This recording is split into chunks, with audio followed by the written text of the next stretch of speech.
Pessoal, nós estamos apresentando mais um caso daqueles que não fazem parte da rotina da análise de Holter diária, que são casos incomuns, em que a gente quer fazer, como se fosse um atlas, um vídeo atlas, em que vocês, em situações que tiverem casos incomuns, vocês têm onde buscar imagens ou sugestões de diagnóstico do que está acontecendo.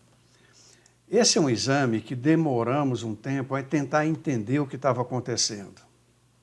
Vou mostrar aqui para vocês uma situação caprichosa, por exemplo, que a gente tem aqui, olha, de um caso de extracístoles ventriculares e supraventriculares interpoladas e com fenômeno de condução oculta e intermitente em alguns casos. Então, vocês observam, aqui há como seguir aqui as ondas P, daqui a P, P, P, P. Observe os intervalos PPs estão regulares. Os intervalos PPs estão regulares. Entremeados entre as duas P's, uma ventricular e uma supra. Uma ventricular e uma supra, ventricular e uma supra, ventricular e uma supra, uma ventricular e uma supra. Então, observem essas extracístoles ventriculares interpoladas. Nessa situação aqui, a gente descreve a condução oculta como um pequeno retardo na condução do PR seguinte. Olha um outro momento interessante desse exame, de uma situação incomum, que aqui cabe alguns comentários. Aqui a gente tem um ritmo juncional acelerado, ou um ritmo juncional ativo, que está mimetizando ou simulando um Wolff-Parkinson-White intermitente. Observe esse aspecto aqui, que sugere como se fosse uma onda P, que tem hora que ela está com um PR, vamos dizer assim, mergulhado no QRS, e aqui ela vai surgindo e dando um aspecto sugestivo de um Wolff-Parkinson-White intermitente. Aí aqui a gente tem a P, bem identificada, com o QRS seguinte, um PR normal. Aqui nós temos uma ventricular e aqui nós temos o retorno desse ritmo juncional acelerado. Como que eu faço o diagnóstico aqui, nesse caso, desse aspecto sugestivo de Wolff? Como que eu faço o diagnóstico com segurança? Observe aqui o seguinte, a P vem vindo antes do QRS, simulando uma onda delta empastada aqui, já emendada no QRS.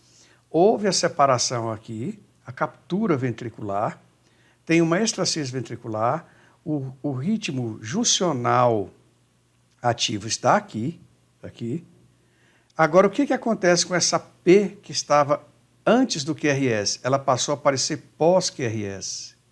Então, isso aqui faz o diagnóstico com certeza de que aqui anteriormente nós temos o ritmo juncional ativo, em que a P sinusal está um pouco antes, houve a captura, a extracístole ventricular, o ritmo juncional ativo seguiu, aqui já com a onda P pós. Observe a diferença desse traçado à esquerda e desse traçado à direita.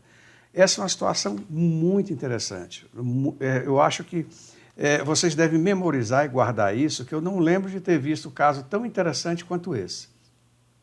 Obviamente, vocês observam aqui que a presença do ritmo juncional ativo e essas extracístoles ventriculares, supraventriculares interpoladas aqui, tem uma etiologia juncional. Observe aqui, olha aqui, é um outro momento, às 13h31, aqui às 11h31, aqui às 11h43, o mesmo aspecto aqui, ó, sugerindo um Wolff. Olhe bem esse aspecto no canal 1 e 2. Sugere, às vezes, um Wolff, a captura ventricular, a extracístole ventricular, o ritmo juncional ativo agora com uma onda P pós, e aqui se funde e aqui ela passa para trás. Então, o ritmo juncional ativo isorrítmico com o ritmo sinusal. Aqui, ó, a 12h09, observe que é um lapso de tempo razoável, a gente tem a mesma situação novamente. O ritmo juncional ativo com uma captura, o extracístole ventricular, e aqui o ritmo juncional ativo novamente, e a onda P, nessa dissociação isorrítmica entre o ritmo juncional ativo e o ritmo sinusal, alterna, aparecendo antes e em alguns momentos após. Aqui, novamente, observe, aqui sem a extracístole ventricular, ritmo juncional ativo isorrítmico, antes do QRS, aqui continuou antes do QRS, captura ventricular. Aqui nós temos aquela situação do ritmo juncional ativo isorrítmico, captura ventricular, extracístole ventricular e o ritmo juncional ativo com já o ritmo sinusal pós. Observe aqui, sem a presença da ventricular, mesma coisa. Olha que caso interessante. E aqui nós temos o retorno daquela situação. As extrasístoles juncionais interpoladas. A gente observa essa interpolação aqui, olha. Observem aqui, sigam a onda P. A onda P, juncional interpolada. A P, juncional interpolada. Aqui já vai com o PR um pouco maior. Na pausa, ela vai para o PR normal. Aqui houve o fenômeno de condução oculta que retardou esse intervalo PR. Aqui a gente tem o PR normal. Aqui a extracístole juncional, a condução oculta, retardando aqui novamente. Juncional, a condução oculta. Quando você tem uma pausa, um intervalo maior, aqui o PR volta ao normal, não houve nenhuma juncional aqui interpolada, então a gente tem o PR normal. Você tem a extracístole juncional, você tem o prolongamento do PR decorrente dessa condução oculta, tá? Então observe que sempre, aqui nesse caso, olha que interessante. Aqui, ó, o batimento sinusal, extracístole juncional interpolada, condução oculta. Aqui outra extracístole juncional interpolada que provocou um fenômeno de condução oculta ainda mais acentuado. Observem esse prolongamento do PR aqui. Essa P está conduzindo nesse QRS. Então, aqui a gente tem uma acentuação do fenômeno de condução oculta, quase simulando um Ventquibus, né? Aqui tem um PR menor, um PR maior e um PR maior ainda. Mas isso aqui é um fenômeno de condução oculta que é em decorrência do momento em que essa extrasístole está acontecendo no ciclo. Então, essa P conduziu para esse QRS, pertence a essa P.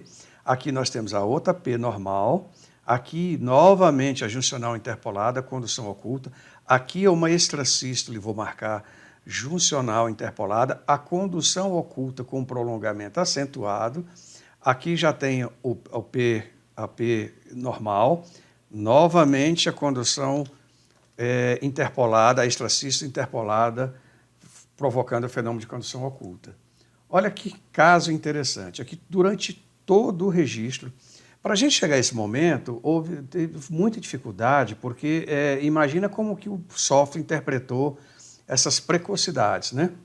A gente teve que zerar essas precocidades e depois tentar raciocinar partindo do zero, ou seja, a gente colocou como se não existisse precocidade e depois vamos tentar seguir as ondas P e ver o que acontecia entre elas. Então aqui, ó, a gente tem a P, juncional interpolada, condução oculta.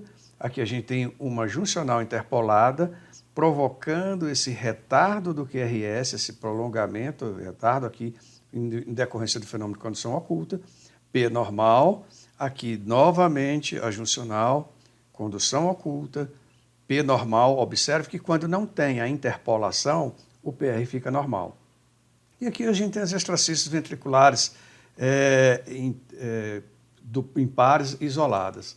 Aqui observa o mesmo fenômeno. Isso aconteceu observe a característica do gráfico, essa característica foi durante todo o registro. Aqui a frequência mínima houve um certo descanso nesse processo, mas aqui a gente tem as ventriculares interpoladas, aqui temos ventriculares interpoladas, juncionais interpoladas. Aqui, observe que quando, aqui olha, observe a condução oculta nessa ventricular aqui, ó. Observe que a condução oculta nessa ventricular aqui, e eu posso te afirmar que é interpolada pelo seguinte, se você der seguimento no ST, nessa linha, você vai ver que essa parte positiva não é uma P retrógrada, isso aqui é essa ponta dessa P apiculada aqui, a ponta dessa P apiculada aqui, e a ponta dessa P aqui, ó. Na verdade, o ST, se eu der o segmento, ele contorna aqui, ó, e fica essa pirâmidezinha, essa cúpula positiva. O que demonstra claramente que isso aqui se trata de uma extracístole interpolada. Isso aqui não é uma condução retrógrada. Aqui a gente tem o fenômeno de condução oculta prolongando o PR, e aqui depois nós temos o batimento com o PR um pouco mais reduzido, embora um pouco mais prolongado. Onde não observamos essas interpolações, o PR é normal, tá? Comprovando mais uma vez que se trata do fenômeno de interpolação. Aqui a gente vai mostrar aqui mais alguns momentos desse traçado, como por exemplo, olha só, os períodos em que a gente teve bigeminismo, ventriculares pareadas, interpoladas, com aqui as juncionais e ventriculares com condição oculta, períodos relativamente prolongados de bigeminismo ventricular interpolado. Aqui nós temos outro momento do bigeminismo ventricular interpolado. Aqui, durante todo o registro, foi isso, entremeando extracístoles juncionais interpoladas com extracístoles ventriculares e interpoladas. Eu acredito, pessoal, que esse exame é uma situação rara. A conjunção de todos esses elementos desse exame transforma ele num vídeo interessante para vocês guardarem o endereço, o link, e oportunamente, em situações parecidas, consultarem. Espero que vocês tenham gostado. Até a próxima, pessoal.